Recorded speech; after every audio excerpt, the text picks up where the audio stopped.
Thanks for listening to the Women Emerging podcast. Every week we put up a new episode with insights into leadership, practical leadership, seen through the eyes of women leaders of all ages and all sectors from right across the world. Our aim is for women to be able to say, if that's leadership, I'm in. Don't forget to subscribe to the podcast and join Women Emerging on our website, womenemerging.org. That's womenemerging.org for more fabulous free leadership content. Welcome. Julie Middleton here, Women Emerging Director and your podcast host. Well, I suppose sort of half a host this week. My voice has gone. You'll have to forgive me. But you've got sort of a double of person though, because today we're talking to Miriam, who'll talk through 5 things that she has learnt about leading and use 5 objects to illustrate them. And Miriam is, I think, very, very special. She is half my age. No, that's mean on her. She's less than half my age. And I think she probably almost certainly has double my wisdom. Largely because her life has been quite unique and very extraordinary. I'll let her explain and I'll try and keep quiet. 1, because Miriam's fascinating, and 2, because you can't really hear me anyhow, can you? So over to Miriam with her first object, which in fact we have in common.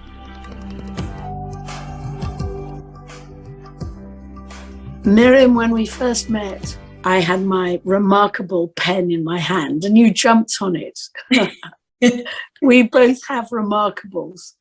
So I think your first object, in fact, is a remarkable. Maybe you should start by just telling everybody what this thing we have in common, a remarkable. I hope it's that we are both remarkable, but also that we both use them are remarkable. So tell us about your first object. Yes, my first object is my remarkable. I remember when I first got it for myself and I was like, this is really expensive. Like, do I want to purchase this new tech toy? It's very much an adult tech toy, like a remote car for a kid. That's just too expensive. But I decided to get it and to try it. And it was definitely one of the best purchases I made this year. And the reason why is, to me, one of the main points and one of the main ways to be a good, thoughtful leader is to know exactly how you feel about what you're leading, what your opinions are, who you are, what you care about. And the best way to go about that is to reflect and introspect. It's to ruminate and understand the world that we exist in and the world that we live in and what we want out of it. And so that's why I chose this notebook. Even right now, I'm in Israel, a very, very controversial place. And once I came here, I got tons of hate on my social media. My followers have just been going down, losing thousands of followers every single day. And it's hard. I'm a Jewish person. I didn't grow up here. I constantly get asked in the United States, what's my opinion on the Israeli-Palestinian conflict? And I was getting asked this when I was 17 years old, knowing nothing about Israel, absolutely nothing. And so to me, this notebook is about trying to understand, trying to make sense of a world that will never make sense. Trying to reflect and learn and educate myself and form my own opinions on what is going on. And so coming into places of conflict, understanding what is happening here. Why am I getting so many questions about Israel prior to even coming to Israel? Is it because I'm Jewish? And understanding how my Indian friends aren't necessarily getting asked about the Hindu-Muslim conflict happening between Pakistan and Bangladesh, and how the British Mandate of Palestine partitioned Israel similarly around the same, or wanted to, similarly around the same time of the Bangladesh-Pakistani conflict. And there's been millions of displaced Muslims and Pakistanis there when there's been hundreds of thousands of displaced Jews and Muslims here, and just how certain conversations, maybe how are they being discussed, and really reflecting on how do I feel about all this? What does it mean to me? I have this concept of what an influencer is. Yeah. And I have this concept that influencers spend their entire life with their fingers on keyboards. Yeah. But in fact, you chose a remarkable because you write with your hand. Yes. I mean, I know why I chose it, because I write with my hand, but also I love drawing pictures and doodling. And when people are boring, I'm always scribbling. Yeah. And so I know, but why do you need to capture? Why do you need to do pure journaling, but with your hand? Yeah, that's a great question. One of my favorite, like, Rumi is a Sufi poet, a Muslim Sufi poet, and he wrote hundreds of thousands of poems. You know, he's one of the most prolific romantic writers, actually. And I find it fascinating how someone writes hundreds of thousands of poems with their hand. And going back thousands of years, there was no typing. And I think that if this guy can do it, you know, if these people, there's tons of people who write a copious amount of books throughout history, hundreds of thousands of pages with their hand, you know? And to me, there's a beauty to that. To me, there's a beauty to the time, the sheer time that it takes to write with your hand, because it forces you to slow down. I mean, I think we live in a society where it's all about efficiency and speed, and using my notebook forces me to spend time on each word that I write. Oftentimes when I'm journaling, I'm not even writing. Like, I'm just sitting there thinking about what the next word is going to be for like a minute in my head, and then I write, you know? And so the reason why I love the notebook is because it forces me to slow down and really figure out what I think and what I want to say to my notebook. Yeah. I love that. So go on, tell us about your next object. Yeah. So the next object is my GPA score. It's my transcript. What's a GPA for those of us who are ignorant? Grade point average. That's it. And this is something that I'm sure so many people have struggled with, have had to stress about, getting that C minus, or like, you know, trying to get into a school they want to get into, and just this score, this number representing themselves, two entities, two places that they want to be a part of. And that's scary, you know? And so the reason I chose my GPA is because I do not have a good GPA, and I do not let that stop me. So right now, for example, I was really contemplating, really struggling with the idea of applying to the Rhodes Scholarship. I didn't even know actually what the Rhodes Scholarship was prior to going to Stanford, because I grew up very much under a rock. And I didn't know that it was important to have a good GPA once I was in Stanford. I was like, oh, I got it and I did it. You know, now I can like just take whatever class I want. I don't have to get a good grade. But for the Rhodes Scholarship, you need a minimum of 3.7. I have nothing near a 3.7 GPA. And I decided that I wanted the scholarship. Anyways, and I went to the Stanford Rhodes Committee, reached out to them saying I want to apply. They hopped on a call with me, even though they weren't responding to me at first because I didn't even qualify.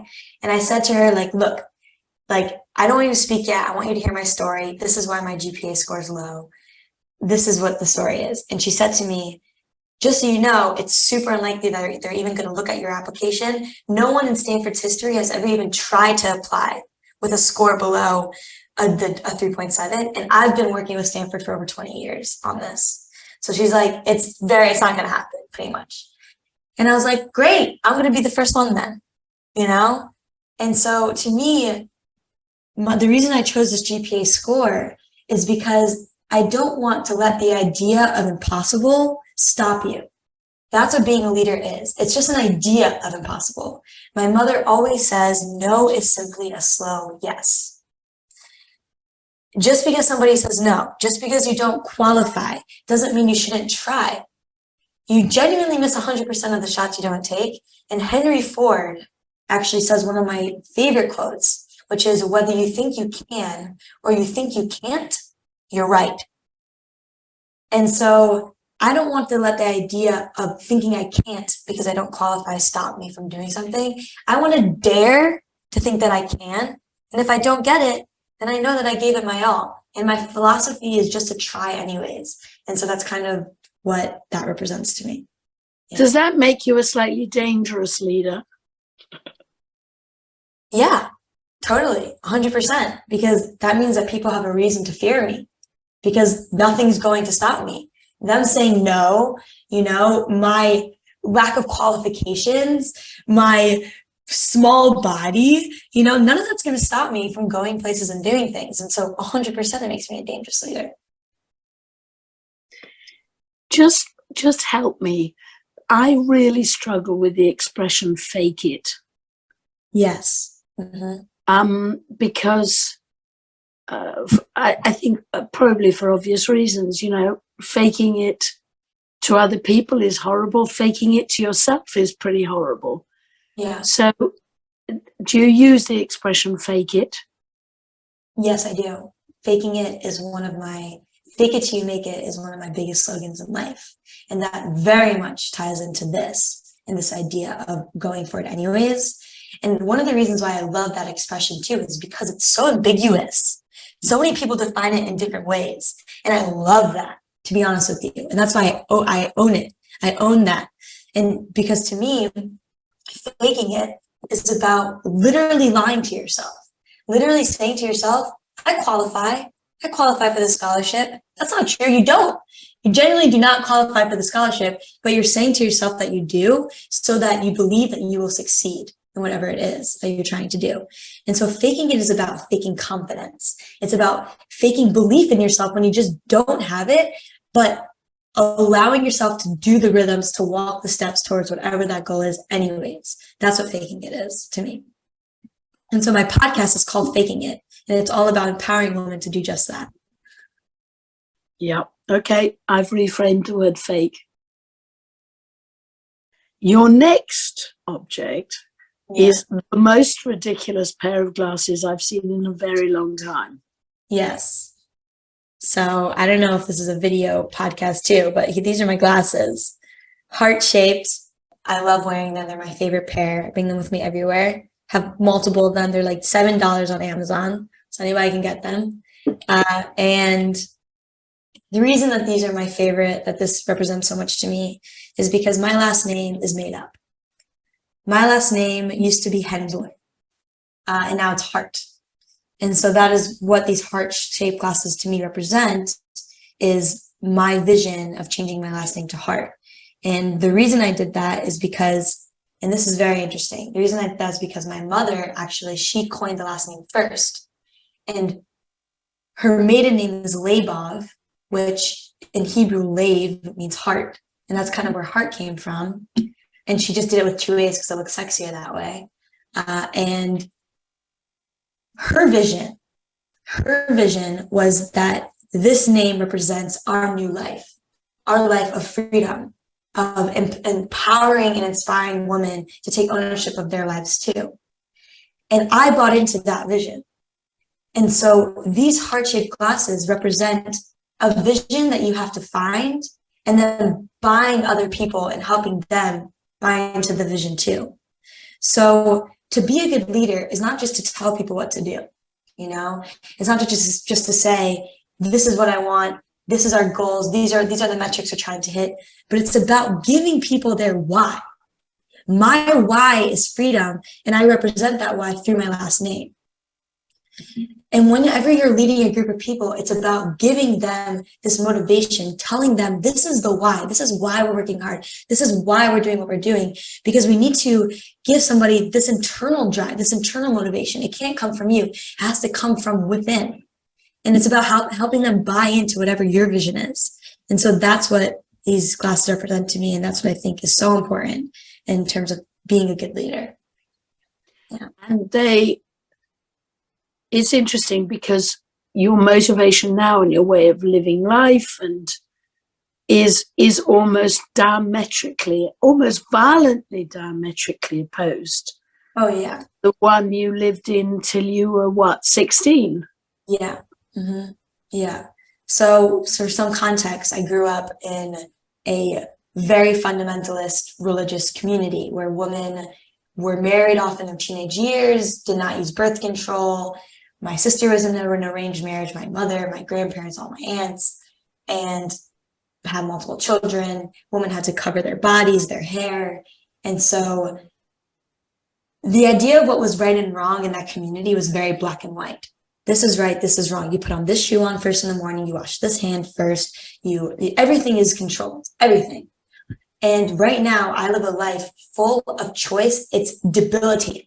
It's terrible at times. It hurts, it's hard, but that is what I want. I want to live a life where I have to think about my next choice. I have to decide, okay, these are all my options. Let me take my notebook out and figure out what it is I want to do, because my entire life I've been told what I'm supposed to do, and I'm done with that. So that's what that represents to me, that choice. And I suppose, when did they decide that you were allowed to be educated and start working towards a better GPA score? Yeah, well, so it's actually, the story is that never happened.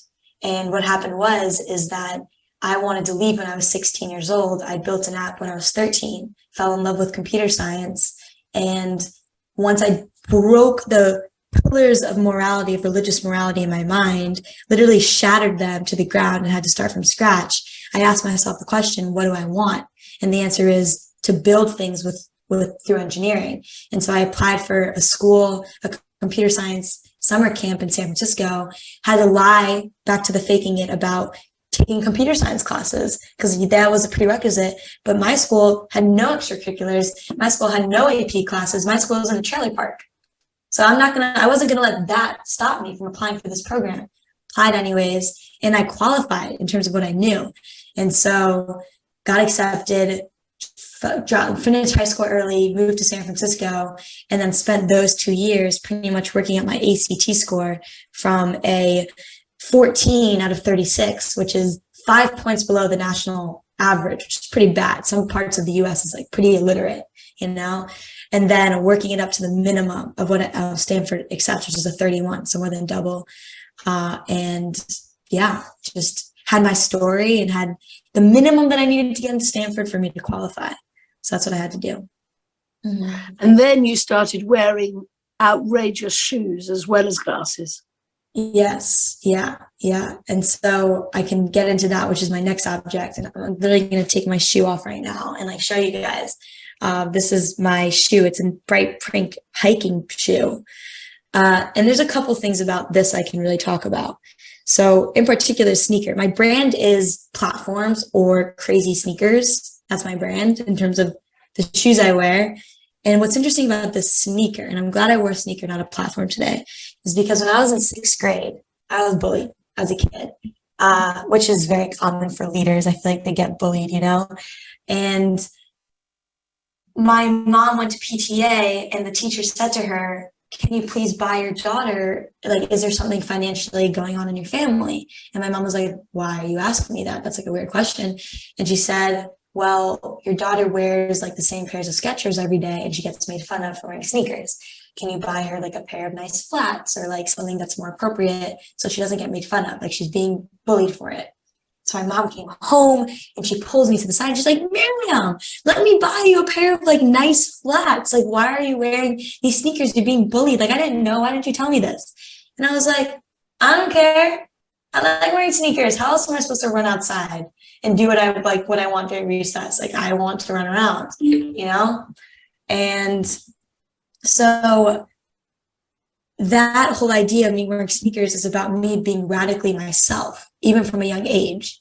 I didn't care that I was being bullied. They could have made fun of me, but I didn't want to rack around with uncomfortable shoes. And to me, I loved wearing sneakers, even at that age. And so wearing what you want to wear, being who you are, radically being who you are, being your radical, authentic self is essential to being a good leader. Because what does a leader do? They create the norm. They are themselves outside of what is considered right, and people like that. People like to follow someone who is themselves, who is someone who isn't following another person. That's what it means to be a leader, to just do you. And I think especially for women, we feel this pressure to emulate what we think a leader is. And usually those people filling those roles are men who are at times representing masculinity, aggressiveness, forthrightness. And yes, it is good to be forthright and to be aggressive at times. It doesn't mean we need to fully emulate what a male leader represents. We can be ourselves, whatever that means. To me, that doesn't mean wearing sexy clothes. It means wearing a shirt that says as beautiful as possible, to all my meetings, wearing my bright pink sneakers and my shorts that I find to be extremely comfortable without a bra. Like that to me is being a radical leader. This is what being a woman to me means. And so wearing what you want to wear, being exactly who you are outside of what is considered how you're supposed to dress, act, and behave is what being a radical leader is. And I think it's very important and okay to do. Yeah. I love that. Thank you. I love that. I tell you, Miriam, because I recognize another woman who doesn't wear makeup. I've never worn makeup, ever, ever, ever. I tell you, it gets even more difficult as you get old, because everybody keeps on telling you, oh, you could hide that with makeup. And the answer is, why would I hide it? Right. But yes, not wearing the uniform that somebody else has decided that you have to wear. Yeah. That's beautiful. And it leads on, has anybody ever called you a contrarian? Yeah. And you're proud of it? Yeah. I am proud of it. Yeah. I just don't think it's a contrarian. To be who you are is not to be a contrarian. Totally. But we're coming to the fifth object, which is a great object. It's a fascinating object. It's a brave object. Thank you. Go on, explain it. So here, there's two objects actually in particular, but the one that really stands out is my second phone. And the reason I even had this in the first place was because my podcast is portable and I carry all the equipment in my backpack. And so I needed a camera that was very small to fit everything. And so I bought a very old iPhone mini, to act as my camera for my podcast. And I was reading a book it's called Dopamine Nation by Dr. Anna Lemke. Definitely recommend it. It talks about this attention economy that we live in. And I was realizing that I very much have an addiction to my phone. I get anxious when I am not near it. Even when it's on Do Not Disturb, I constantly tap the screen. The amount of times I'm tapping my phone screen to see if I got a notification is absurd. There was a portion of my mind dedicated to my device at all times. When that ping went off, even if I was sleeping, I became awake. I was so alert to it. I was so attuned to it. And by reading this book and having these conversations, I realized that I wanted a complete disconnect from my device. I wanted abstinence from my phone, which is the first step to breaking addiction. And so that's what I did. I was in New York City and I thought about it for a long time. And I thought to myself, is it possible for me to literally go off my device? Something that I've never done in my entire life. I've had a phone since I was 12 years old. It was a flip phone, but I still had a phone since I was 12. So all my adult life, I've never been without a device. And I was like, I'm in New York City. I know exactly how to get to my office. I genuinely don't really need it, actually. And so I decided to use my podcast camera, which is a phone, deleted all the apps off of it. Everything. You'd be surprised how many apps you can delete off your phone. You can delete the health app. You can delete pretty much everything. And so I just had the New York subway app, which is a map, a photo of the map. So I didn't even have a map. This is just, I would look at this to figure out where I needed to go. And decided to use this as a camera because I'm an influencer too. So I wanted to make a point with this as well. I journaled every single day about my experience. I wanted to make a point that even influencers could get off their phones and use a camera to take videos. I had a phone on here. I got a new SIM card, and only my mom had it for emergencies, and my sister. And they didn't know the number either. Only I was able to contact them. So that's what I did. And I did it for 8 days. And then that turned into 16 days. And then after that, I decided to create a system where on this device, only my best friends have this number. And I only even text them for like plans of otherwise they know not to use this number, because they know I'm like, don't text me about like a meme, text my other phone if it's about something random. And I love living life with this phone because it allows me, and I use it whenever I go out. My other phone that has Instagram on it is only when I'm home. And I love it because it allows me to be present in a way that I have not been present in the past 12 years of my life, genuinely. I have nothing to search or look at or talk to when I'm out and about in this world. I am fully in the moment on my computer, or when I'm walking in the street, it's silent. It's very radical. It's a very different experience. And I was told that I'm crazy for doing this by my family, by my friends. The amount of like literally shit that I got from the people that love me, because they're like, man, this is so annoying. I can't contact you. Like, and I'm like, sorry, this is what I want to do. It took a lot of courage and really just a lot of conversations with myself to be like, do I want this? Why am I doing this? And even though I was called crazy, I didn't let the idea of that stop me.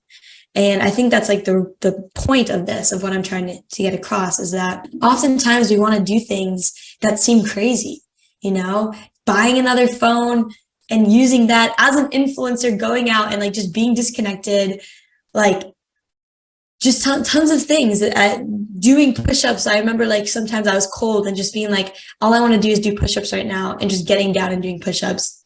It doesn't matter. The idea of crazy constantly stops us from achieving what we want to achieve, because we say to ourselves, that's weird, that's different, that's not normal. And we can't let the idea of normalcy stop us. What I think it means to be a good leader is to embrace crazy, is to say, yeah, that's kind of strange. Yeah, that's not normal, but not letting that idea of crazy stop us from achieving what we want to achieve and doing what we want to do.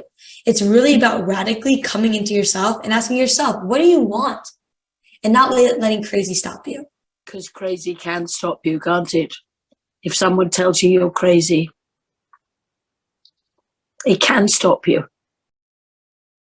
And in a way, that goes back to the GPA score, the note taking, everything. It's almost embracing the crazy ideas, making the crazy things happen, wearing the crazy shoes, wearing the crazy glasses, but not thinking of them as crazy.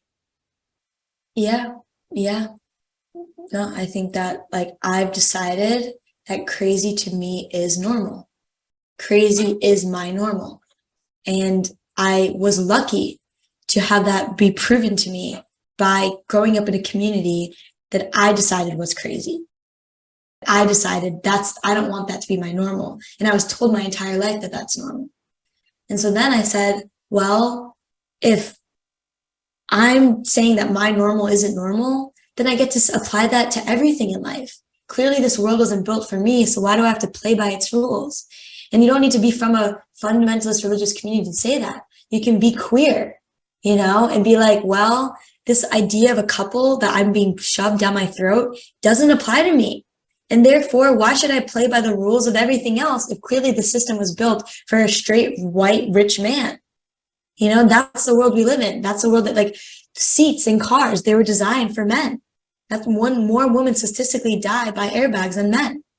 And we live in a world that wasn't built for us. We just don't. And so why should we play by its rules? They're going to call us crazy by playing by the rules that genuinely make sense to us. And we cannot let that stop us. Miriam, thank you so very, very much. I see nothing crazy in you. I just see passion and honesty and courage. And those are all surely essential elements of leading. So thank you. Another extraordinary leader next week, and hopefully also me with a proper voice. Lots of love in the meantime.